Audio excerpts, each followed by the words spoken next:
Hello बच्चों, आपका स्वागत है अपने चैनल सरस्वती क्लासेस में। और आज की इस वीडियो में मैं आपको कराने वाला हूं आगे का पार्ट 3.6 का सेकंड पार्ट मतलब आपको वर्ड प्रॉब्लम कराने वाला हूं।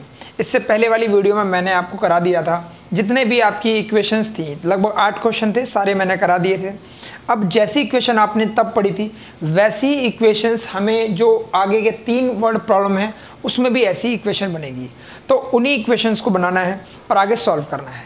आप अच्छे से सीख चुके हो, अगर आपने अभी तक वो वीडियो नहीं देखी है तो पीछे जाके आप देख सकते हो उसको, ठीक है। और अगर आपको वो वीडियो अगर आ गई है, अगर आपको उस तरह के क्वेश्चंस आ गए हैं तो आपको इसमें ज़्यादा टाइम नहीं लगेगा, सिर्फ आपको इक्वेशन बनानी है, उसके बाद का काम आपका सेम है, ठीक है। तो इसी तरीके से 10th क्लास के 9th क्लास के मैथ साइंस के सॉल्यूशंस के लिए मेरे चैनल पर बने रहिए, तो इसे सब्सक्राइब जरूर कर लें, ठीक है। चलिए शुरू करते हैं अपनी आज की क्लास।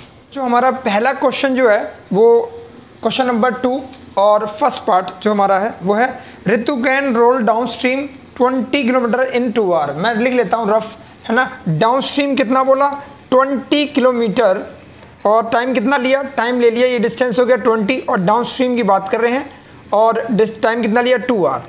वहीं पर दूसरा क्या, up stream 4 kilometre, up stream कितना है 4 किलोमीटर इन 2 आवर। तो दूसरा है अप स्ट्रीम, डिस्टेंस कितना है 4 किलोमीटर और टाइम कितना लिया, इसमें भी 2 आवर लिया। ये मैंने रफ लिख लिया मेरे को अपने आइडिया के लिए।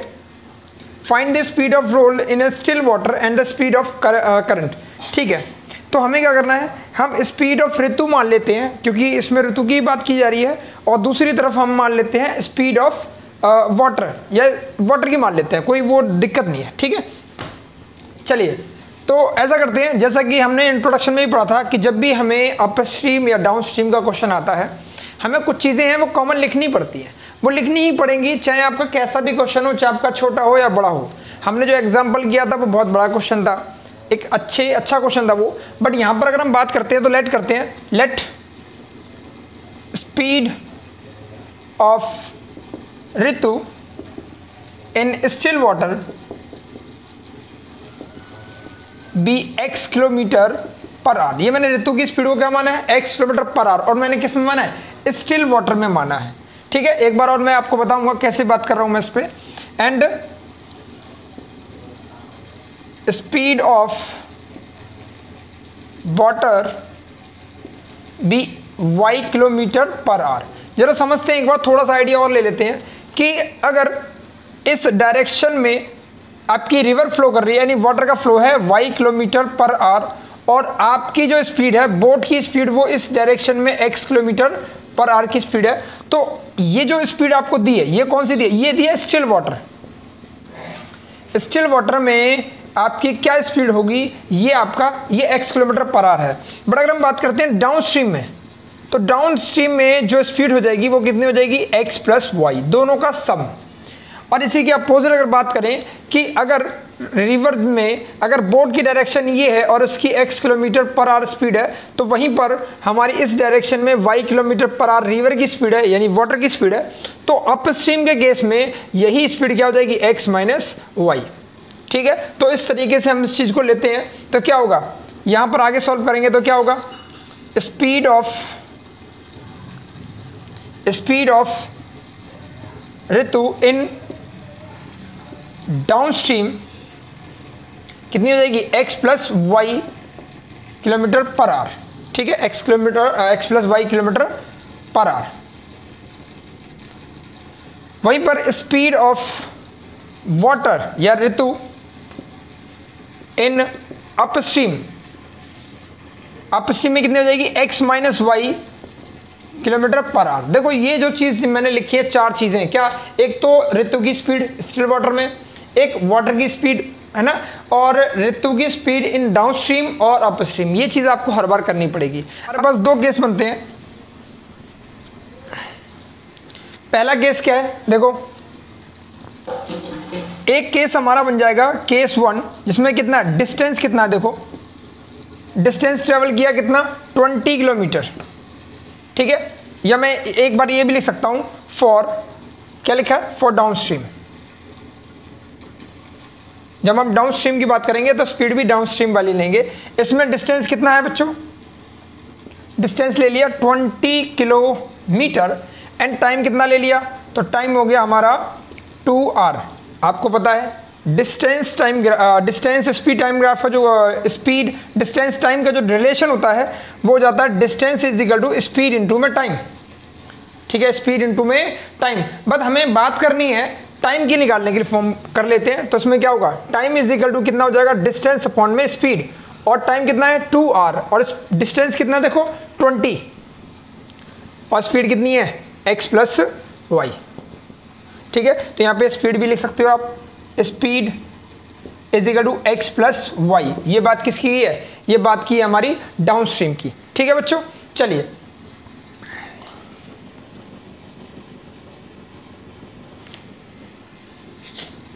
तो ये आ जाएगा। उसके बाद में ये 1 का मतलब हो गया, ये 2 से डिवाइड हो जाएगा, ये आ गया हमारा x plus y is equal to 10। ये हमारी पहली इक्वेशन बन गई।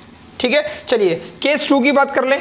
तो केस 2 में क्या होगा, हम बात कर रहे हैं फॉर अपस्ट्रीम। ठीक है, अगर हम अपस्ट्रीम की बात करते हैं तो देखो अपस्ट्रीम के लिए 2 केस लिखे हुए। क्या डिस्टेंस हमारा क्या है, हमारे पास डिस्टेंस है 4 किलोमीटर, टाइम हमारे पास है 2r सेम है, और स्पीड कितनी है बच्चों, तो स्पीड हमारे पास है x माइनस वाई। ठीक है, स्पीड कितनी है। सिमिलरली अगर हम देखें तो सिमिलरली क्या होगा, ये जो बना है, यानी आप कह सकते हो कि time is equal to, time क्या होता है डिस्टेंस अपॉन में स्पीड। ठीक है, डिस्टेंस अपॉन में स्पीड। तो यहाँ पे टाइम कितना लिया देखो 2r is equal to distance कितना है 4 अपॉन में स्पीड कितनी है x माइनस वाई, और इसको 1 लिखें तो एक कट जाएगा 2, तो x minus y equal to 2 आ गया। ठीक है, एक तो इक्वेशन आ गई आपके पास x plus y is equal to 10, और ये आपकी सेकंड इक्वेशन आ गई x minus y is equal to 2। तो अब आपके पास 2 इक्वेशन 2 वेरिएबल सॉल्व करना आसान था, बट आप याद करो उसको इक्वेशन को जो हमने एग्जाम्पल में की थी, जो हमने इंट्रोडक्शन में की, उसमें तो भाई पी वाई क्यू की फॉर्म आई थी, यानी 2 अपॉन में x प्लस वाई, इस तरीके की फॉर्म बन रही थी। वहाँ लेट करने वाला, एज्यूम करने वाला भी सीन आ रहा था, तो वो चीज़ जो है थोड़ी ज़्यादा लंबी हो गई थी, बट ये आसान है। चलिए सॉल्व करते हैं इसको। फ्रॉम इक्वेशन या adding equation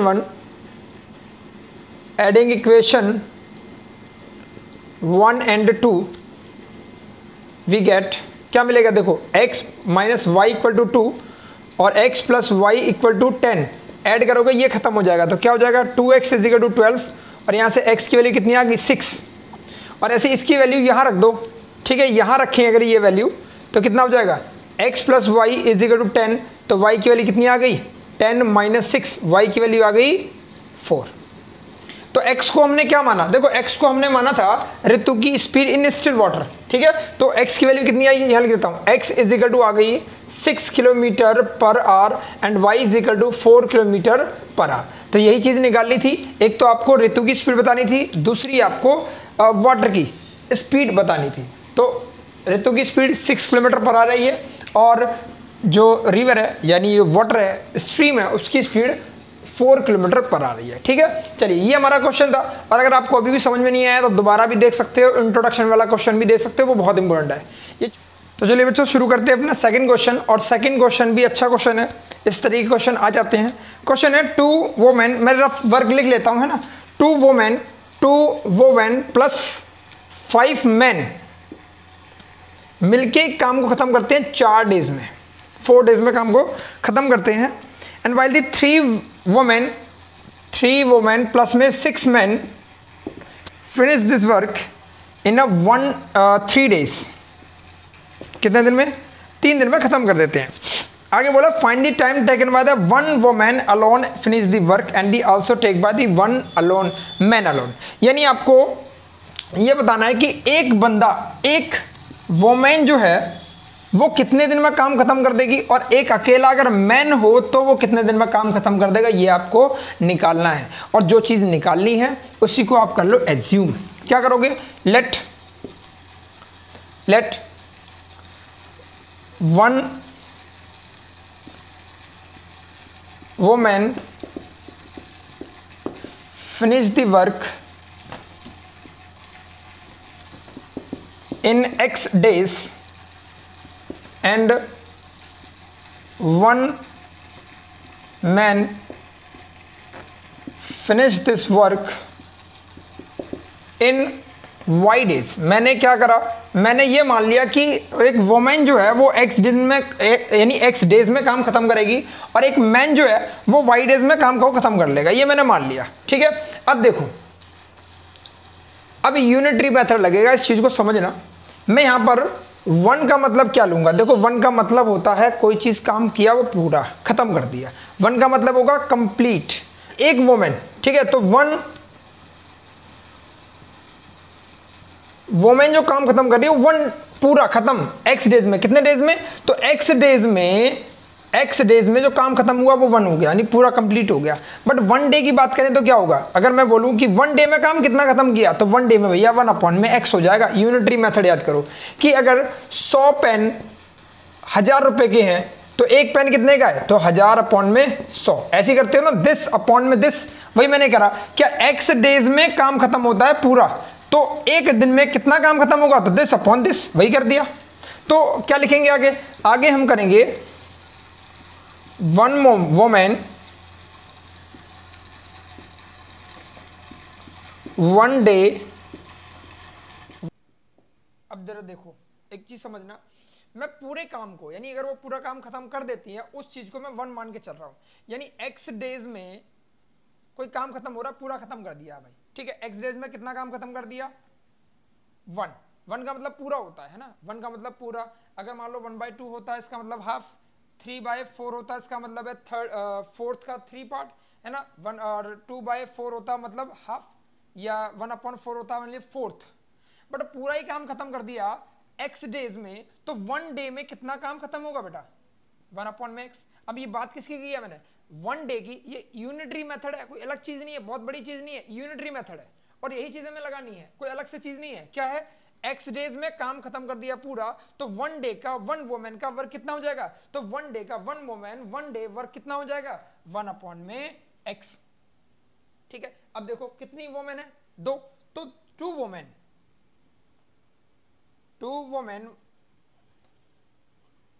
one day work is equal to 2/x। बात समझाई।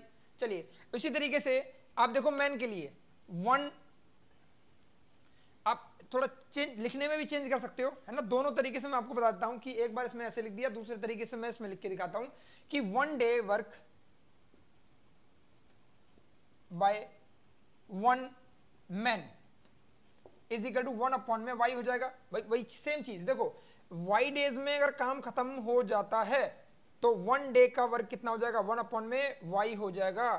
वन डे का वर्क वन मैन का कितना हो जाएगा, 1/y। तो वन डे वर्क बाय कितने हैं, 5 मैन, कितना हो जाएगा, 5/y। अब देखो बिल्कुल सिंपल है, देखो वन डे का वर्क आ गया ये, अगर कितनी वो मैन है, 2, तो 2 से मल्टीप्लाई कर दोगे, 2 जनों का वर्क आ जाएगा। ये वन मैन का वर्क है और 5 से मल्टीप्लाई कर दोगे तो 5 बंदों का काम आ जाएगा। भाई एक बंदा काम खत्म करता है 2, तो 10 बंदे कितना काम खत्म करेंगे, तो 10 से मल्टीप्लाई कर दिया। उसी तरीके से एक वुमेन का काम ये है तो 2 का कितना हो जाएगा, इतना। अब एक मैन का काम ये है तो 5 मैन का कितना हो जाएगा, इतना। ठीक है, अच्छा आगे बढ़ते हैं, इसको थोड़ा मैं मिटा देता हूं।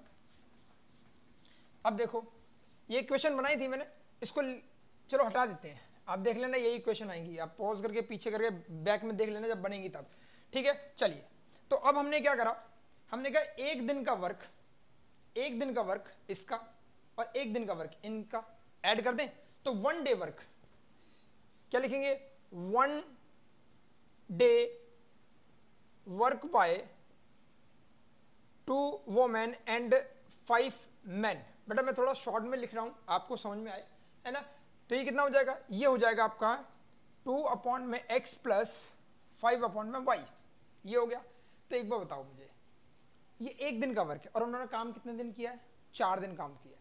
4 दिन अगर वो काम करेंगे, दोबारा सुन लो, एक दिन का वर्क इसका है और एक दिन का वर्क इनका हो गया, एक दिन इन 2 वोमेन का वर्क और एक दिन का इन 5 मैन का वर्क।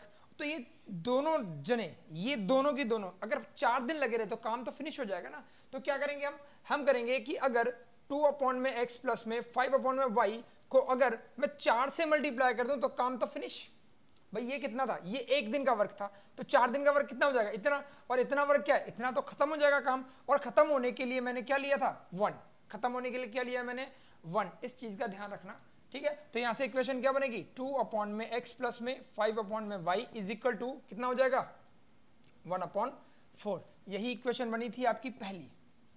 सिमिलरली आप देखो, सिमिलरली क्या करना पड़ेगा, देखो अब बात की है यहां पर क्या है, 2 वुमेन 5 मैन। अब नीचे वाले की बात करते हैं, ठीक है। सिमिलरली अब मैं ये बार बार तो लिखूंगा नहीं, एक चीज बार लिख गया तो ये जो चीज है, ये चीज और ये चीज तो हर जगह यूज होनी है। तो अब क्या होगा, सिमिलरली 1 डे वर्क, यहां पे अकॉर्डिंग टू क्वेश्चन भी आप लिख सकते हो, अकॉर्डिंग टू क्वेश्चन, ठीक है। 1 day work bye 3 women and 6 man, तो वो कितना होगा, यह आ जाएगा आपका 3/x प्लस 6/y, ठीक है। ये इक्वल टू में आएगा। अकॉर्डिंग टू क्वेश्चन क्या होगा, 3 या मैं ऐसा करता हूं डायरेक्ट इक्वेशन लिख देता हूं, क्यों हम टाइम वेस्ट करें इस चीज पे, डायरेक्ट हम इक्वेशन लिखते हैं क्या, 3/x प्लस में 6/y इज इक्वल टू 1/3। ये आपकी सेकेंड इक्वेशन बन गई, ठीक है बच्चों। अब जैसे इक्वेशन बन गई, अब आपका काम खत्म। क्या आप यहां पे लेट करोगे, क्या 1/x plus y is equal to a और 1/x plus x minus, oh sorry बच्चों, ये हमें लेना पड़ेगा 1/x, let 1/x is equal to a and 1/y is equal to b, ठीक है। तो हमारी दो इक्वेशन बनेगी, क्या बनेगी, देखो यहां से अगर मैं इस इक्वेशन में रखता हूं तो आपको बन जाएगा 2a plus 5b is equal to 1 and यहां बन जाएगा आपका 1 क्यों, 1/4, ठीक है। तो यहां से क्रॉस मल्टीप्लाई करेंगे तो हो जाएगा 8a plus 20b is equal to 1। ये आपकी इक्वेशन यहाँ 1 2 लिया है, तो यहाँ पे 3 ले लेंगे, उसके बाद यहाँ पे रखेंगे तो क्या हो जाएगा 3a plus 6b is equal to 1/3, cross multiply करो तो 9a प्लस में 18b इज इक्वल टू 1। ये आपकी बन जाएगी फोर्थ इक्वेशन। अब इसमें कुछ चीज़ इक्वल करना चाहते हो वो इक्वल कर लो, एलिमिनेशन करना चाहते हो एलिमिनेशन कर लो, आपकी जैसी इच्छा है आपका सॉल्व कर सकते हो, ठीक है। मैं ऐसा करता हूँ, थोड़ी सी जगह बनाता हूँ यहाँ पर, तब तक आप पॉज करके इसको लिख लो।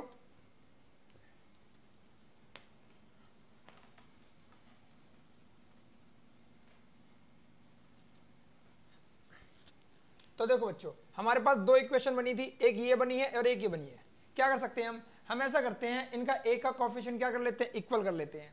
और जब भी हम कोफिशिएंट इक्वल करते हैं तो हमें क्या करना होता है, हम ऐसा करते हैं दोनों ही एक दूसरे के टेबल में नहीं आते, इसका मतलब है इसके कोफिशिएंट से इसको मल्टीप्लाई कर दो और इसके कोफिशिएंट से इसको मल्टीप्लाई कर दो, काम बन जाएगा।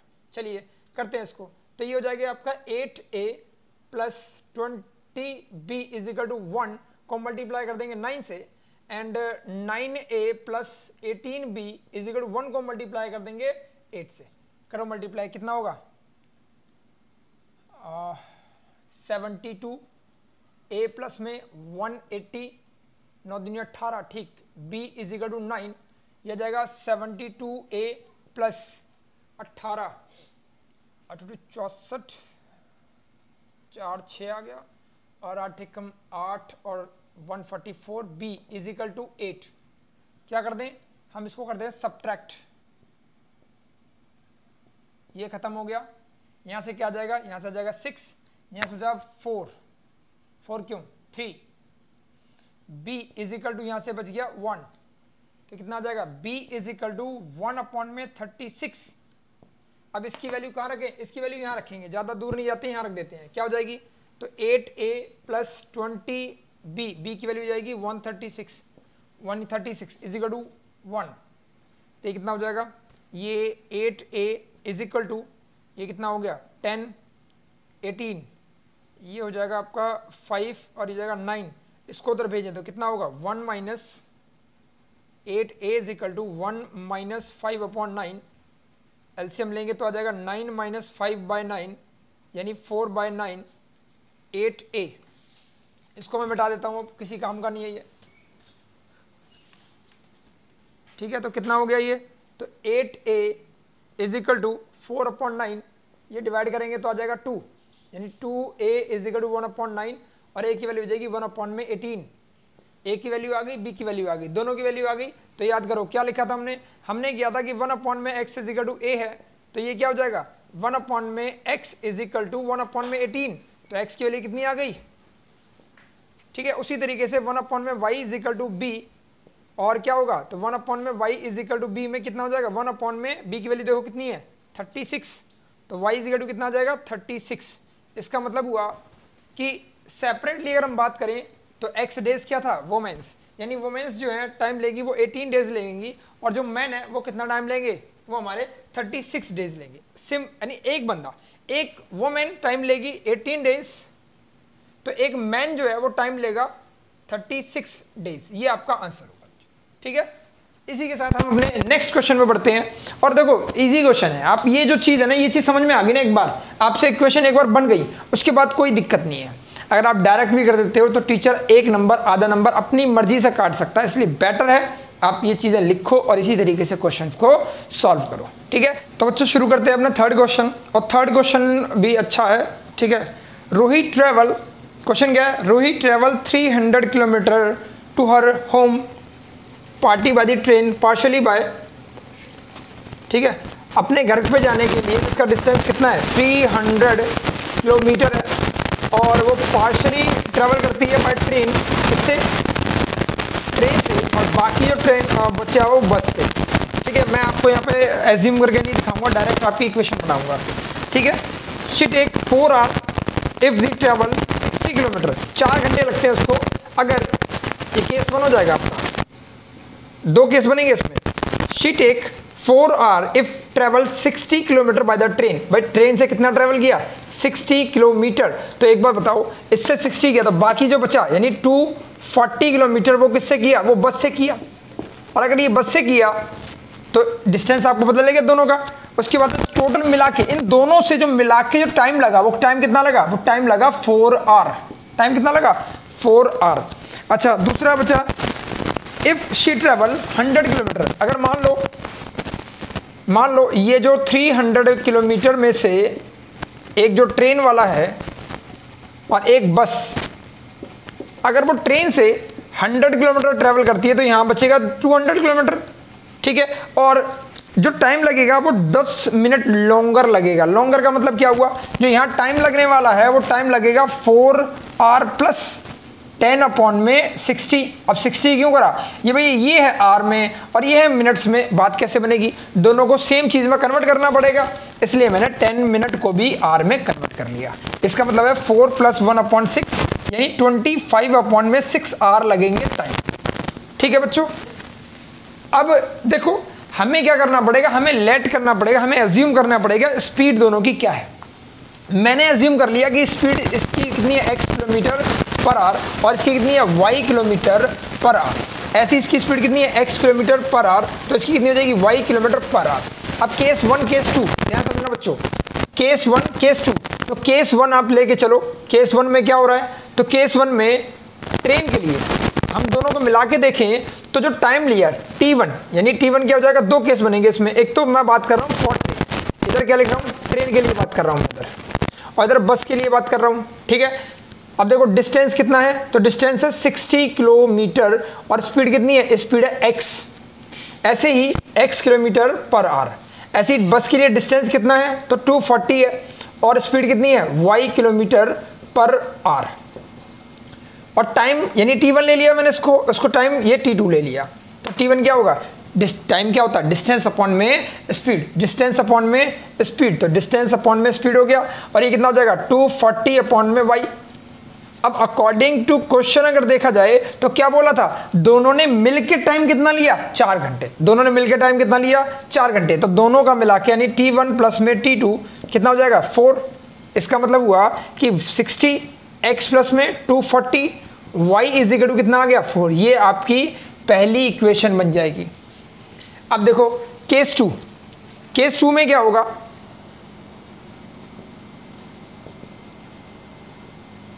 केस 2 में क्या होगा, इसमें भी दो ही केस बनेंगे आपके। कैसे, एक तो बनेगा ट्रेन के लिए और एक बनेगा बस के लिए, ठीक है। तो ट्रेन में जो डिस्टेंस चला है, देखो दूसरे केस में कितना ट्रेन का डिस्टेंस 100 किलोमीटर, स्पीड कितनी है x किलोमीटर, इसका डिस्टेंस कितना है, तो 200 किलोमीटर, और स्पीड कितनी है y।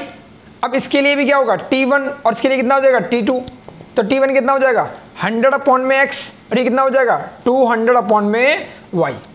अकॉर्डिंग टू क्वेश्चन क्या होगा कि भैया t1 प्लस में t2 इज इक्वल टू कितना लिया, टाइम देखो कितना लिया, ये रफ वर्क मैंने किया है, इसमें आप लेट एज्यूम वगैरह लिखोगे और उसके बाद में ये रफ मैंने किया है, आप नहीं करोगे रफ, ठीक है। एग्जाम में ऐसा रफ करके आ गए तो टीचर नंबर काट लेगी, ठीक है। चलिए यहाँ देखिए कितना आ जाएगा 25/6, इसका मतलब लिख दो क्या होगा 100/x प्लस में 200/y इज इक्वल टू 25/6, आपकी बन गई दूसरी इक्वेशन। अब ऐसा करो, जगह मेरे पास कम है, इसको लिख लो, देन मैं आगे आपका आगे सॉल्यूशन क्या होता है वो मैं आपको करके दिखाता हूँ। तो ये हमारी इक्वेशन बनी थी, एक इक्वेशन ये बनी थी और दूसरी इक्वेशन ये बनी थी, ठीक है। दोनों का काम जो है हमारा हो चुका है वैसे तो देखा जाए तो, बट मैं आपको ये आगे तक करा दूं कि ऐसा ना हो कि किसी बच्चे का सॉल्व हो जाए, कैलकुलेशन मिस्टेक हो जाती है कई बार, ठीक है। तो मैं आपको पूरा सॉल्यूशन करा देता हूँ। क्या करेंगे हम मानते हैं कि 1/x कितना होगा a होगा, और 1/y कितना हो जाएगा b हो जाएगा। तो इसके हिसाब से क्या बनेगी इक्वेशन 60a प्लस में 240b इज इक्वल टू कितना हो जाएगा 4। ये आपकी पहली इक्वेशन, मतलब पहली ये है तो दूसरी इक्वेशन ये बन जाएगी, सॉरी थर्ड इक्वेशन। इसके लिए करें तो कितना हो जाएगा 100a plus 200b is equal to 25/6, ये आपकी हो जाएगी फोर्थ इक्वेशन। इक्वेशन का नाम लिखने का एक अच्छा ये होता है कि जब भी हमें किसी इक्वेशन में मल्टीप्लाई करना है तो हम स्टेटमेंट टाइप से लिख सकते हैं कि मैं थर्ड इक्वेशन की बात कर रहा हूँ या फोर्थ की बात कर रहा हूँ या मैं इन फर्स्ट सेकंड की बात कर रहा हूँ। बट अगर हमने नहीं लिखा, नाम नहीं लिखा, तो मैं कैसे बताऊँगा कि किस इक्वेशन की बात कर रहा हूँ, या तो मुझे पूरी इक्वेशन लिखनी पड़ेगी। बेटर है शॉर्ट यानी कम से कम लिख के आपको सॉल्यूशन करना होता है, तो उसके लिए क्या करना होगा आपको नाम देना ज़्यादा अच्छा रहेगा। चलिए अब आगे हमें क्या करना है, हमें किसी भी कोफिशिएंट को इक्वल बनाना है, यानी चाहे आप a का कोफिशिएंट इक्वल कर लो, चाहे आप b वाले का कोफिशिएंट इक्वल कर लो, जो आपको सही लगे वो कर लो, ठीक है। चलिए तो ऐसा करते हैं, पहले तो इसको सॉल्व कर लेता हूँ मैं। क्या लिखूँगा इसको लिखूँगा मैं 600a प्लस में 1200b इज इक्वल टू 25। अब मैं इसको नहीं मानता हूँ, मैं इसको मान लेता हूँ फोर्थ इक्वेशन। अगर आप कोफिशिएंट इक्वल करना चाहते हो तो आप देखो कि ये हो जाएगा 600 और ये कितना है 60, है ना। तो आप क्या कर सकते हो, आप इसको 10 से मल्टीप्लाई कर दो थर्ड इक्वेशन को, ठीक है। तो क्या करेंगे मल्टीप्लाई